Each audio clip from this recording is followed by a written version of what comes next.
ఇక డీటెయిల్స్ వస్తే గణేష్ ఉత్సవాలను ప్రశాంతమయంగా జరుపుకోవాలని ఆదిలాబాద్ జిల్లా కలెక్టర్ రాజేష్ షా తెలిపారు.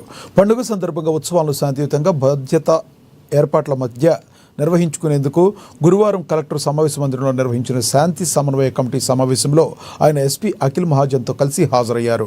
ప్రజలు శాంతియుతంగా సామరస్యంతో ఉత్సవాలను నిర్వహించాలని అధికార యంత్రాంగం పూర్తి స్థాయిలో సమన్వయంతో పనిచేసి వినాయక నవరాత్రోత్సవాలు, మిలాద్ ఉన్ నబీ వేడుకలు ప్రశాంతమైన వాతావరణంలో జరిగేలా సహకరిస్తుందన్నారు. ఈ ఉత్సవాలను పురస్కరించుకుని చేపట్టాల్సిన చర్యలు, అందుబాటులోకి తేవలసిన సదుపాయాల గురించి హిందూ ఉత్సవ కమిటీ, గణేష్ మండలి ప్రతినిధులు, శాంతి కమిటీ సభ్యులు, ముస్లిం మత పెద్దలు, మండపాల నిర్వాహకులు పలు ప్రతిపాదనలు చేస్తూ తమ అభిప్రాయాలను వెల్లడించారు. శాంతియుత వాతావరణంలో భక్తి శ్రద్ధలతో మత సామరస్యానికి ప్రత్యేకంగా వేడుకలు జరిగేలా తోడ్పాటును అందిస్తామని అధికారులు తెలిపారు. ఉత్సవాల నిర్వహణకు జిల్లా యంత్రాంగం రోడ్ల మరమ్మతులు, శోభాయాత్రకు అడ్డంకిగా ఉండే చెట్ల కొమ్మలను తొలగించడం, విద్యుత్ తీగలు, కేబుల్స్ సవరణ వంటి పనులను యుద్ధ ప్రాతిపదికన చేపడుతుందని తెలిపారు. జిల్లాలో గత 50 సంవత్సరాల నుండి శాంతియుత వాతావరణంలో ఈ వేడుకలు జరుగుతున్నాయని, ఈసారి కూడా అదే స్ఫూర్తిని ప్రదర్శిస్తూ గణేష్ ఉత్సవాలు జరుపుకోవాలని కోరారు.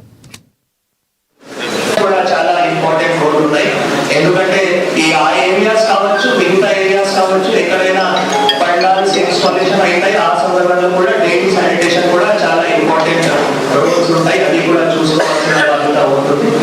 ఈ తర్వాత క్రిటికల్ ప్లేసెస్ ఏవైతే ఉన్నాయో, సెన్సిటివ్ లొకేషన్స్ ఏవైతే ఉన్నాయో అక్కడ పోలీస్ బందోబస్తు పాటు రెవెన్యూ బందోబస్తు కూడా ఉండాల్సిన అవసరం ఉంటాయి ఆర్డీఓలు. సో అది కూడా తమ సబ్ కలెక్టర్ గారు మీరు కూడా చూసుకోవాల్సిన బాధ్యత ఉంటుంది. దీని తర్వాత మళ్ళీ సీసీటీవీ కెమెరాస్ కూడా ఆల్రెడీ ఎస్పీ గారు మీ అందరికీ ఇన్స్ట్రక్షన్స్ ఇచ్చారు. సీసీటీవీ కెమెరాస్ కూడా పండాల్స్ కూడా మళ్ళీ మీద తరఫు నుంచి కూడా పెట్టాల్సిన అవసరం ఉంటుంది. టౌన్ లో ఏవైతే సీసీటీవీ కెమెరాస్ ఉన్నాయో మన జిల్లా తరఫు నుంచి ఆల్రెడీ ఒక బాధ్యత ఉంటుంది.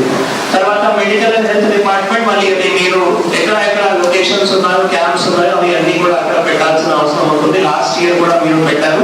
దాని సందర్భంగా ఇంకా కూడా ఎవరైతే కమిటీలలో సజెషన్స్ ఇస్తారో దాని ప్రకారం చూసుకోవాల్సిన అవసరం ఉంటుంది. ప్రొహిబిషన్ ఎక్సైజ్ అంటే ఈ డ్రై డేస్ డిక్లరేషన్ చేయడం, బెల్ట్ షాప్స్ క్లోజ్ చేయడం, దాని గురించి మళ్ళీ వారు కూడా చెప్తారు. మీకు కూడా ఐడియా ఉంది, ఇన్ఫోర్స్ చేయాల్సిన అవసరం ఉంటుంది. ఫిషరీకి సంబంధించినట్టే నిమజ్జనం టైంలో అది 7th, 9th, 11th డేస్ ఏవైతే ఉన్నాయో దానికి సంబంధించిన నిమజ్జనం సంబంధించిన ఫిషర్మెన్ కి పెట్టడం. తర్వాత మీ దగ్గర కూడా ఇప్పుడు డిడిఆర్ఎఫ్ కూడా ఉంది, తర్వాత ఎస్డిఆర్ఎఫ్ కూడా ఉన్నాయి. మీ దగ్గర కూడా బోట్స్ అవి అన్ని ఎక్విప్మెంట్స్ ఉన్నాయి కాబట్టి మీరు కూడా రెడీ అయి ఉంటే అది కూడా బాగుంటుంది. కొన్ని points it's generally that I hope it's done here also. Please you share list of field officers, mandal wise, police station wise and some municipality ward wise, so that we have the details whom to call and who is the responsible field officer.